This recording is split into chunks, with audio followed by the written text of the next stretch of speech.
Hey, everybody, welcome back to another episode of the Strategy Game Podcast. I'm your host, Lauren Shippey, and today we're going to be talking about really the realization that I know I had, and I'm hoping that this is helpful for you too, as I was writing the book about being seen, known, and heard. And um, I realized that I always felt like there was a longing for more deep down.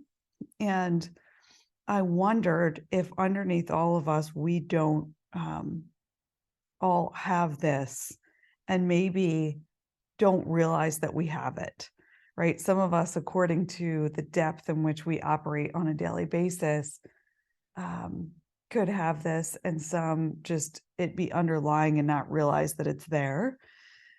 But it's a longing really to be for people to recognize us, a longing for recognition. So, and I think that's connected to people seeing us and people hearing us and people knowing us. And so some of us might deflect maybe by not sharing. Some of us may overcompensate by seeing others and serving them to the point of exhaustion. Some of us might think that we have the connection in our lives because we have lots of friends, but it's only on the surface. And I'm wondering if there's more. I'm wondering if we're overcompensating or we're deflecting by keeping things on the surface level because we're afraid. Maybe there's some fears in there, but I think there's a longing subconsciously in many cases to truly be seen, to have someone or people in our lives or God acknowledge us right where we are, to be heard, to listen for the things that we're saying and we're not saying, and to be truly known. Can you think of a friend, maybe it's a lifelong friend, and I write about this in the book, that knows you and you don't even have to say anything? So they know you so well that they know the expression on your face indicates where you are at any given moment. Um, and so you don't even have to say anything, but they just know where you are. And it's just this understood thing. Doesn't it feel so good when you just don't even have to use words and they just get it?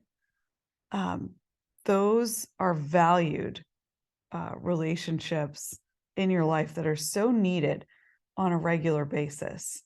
So I would encourage you right now, if you're not or haven't spent time with them recently, just to do that, because just even spending time being in that place is feels like a relief. And that's what I write it at some point in the book, is like, feeling recognized or feeling seen, known, or heard. It feels like coming home. Like it feels like the ultimate comfort when you're so understood without having to say anything at all. Now, for some of you, this might scare you a little bit as you read it. Um, and you might feel like some fear or some block or some resistance rising up inside of you. But I want to gently nudge you to keep going to the other side. Um, we might think, I'm too busy for this. I don't really need this in my life. Like, I'm good. But I would really encourage you to just peel back the layers just a bit, um, and see what's underneath the surface. Because I think the more we get um, comfortable with asking ourselves uncomfortable questions, the more we can get into a rhythm of doing that and going to the other side, getting to the other side. And some of us are afraid to dive into the deep end of ourselves because we don't know where it's going to go. And we know there's stuff under there that um, that we don't know how we're going to respond to, or maybe we don't know what to do with it if we bring it up. But I would just encourage you to keep going because it's just you. There's nobody else here. You're safe in this space. And as I was writing this, you know, the book, The Emperor's New Clothes, like that kid's book, where he just finds himself with no pants, like walking around school at one point, or has some kind of, but it turns out it was just a dream, right? So, like, that's not you here. Like, this is just a space where it's just you. Um, and so I'd encourage you to just start to think about what you really would like and how you'd like to be seen, known, and heard, and who you're craving that from. Like, who are you craving to be seen, known, and heard from?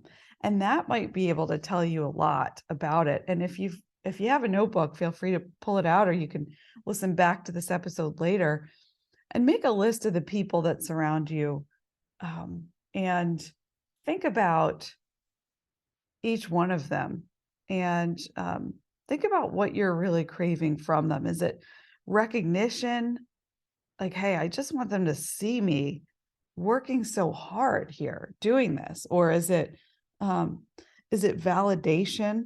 Like, I just wish they would tell me they're proud of me, or I'm doing a good job, and think about the things that you'd really crave to hear. And this is just the beginning, but um, it doesn't mean that you'll get it. But by recognizing it, you're at least aware of it. You're aware of the craving. And as we go through this journey, you're going to learn too that you can give that to yourself, and it's a gift. And then you no longer have to crave or seek it from the outside, because you can have it for yourself. And so so thanks for listening in today. I hope this was helpful for you. I will drop any links in the show notes, and we'll talk to you soon.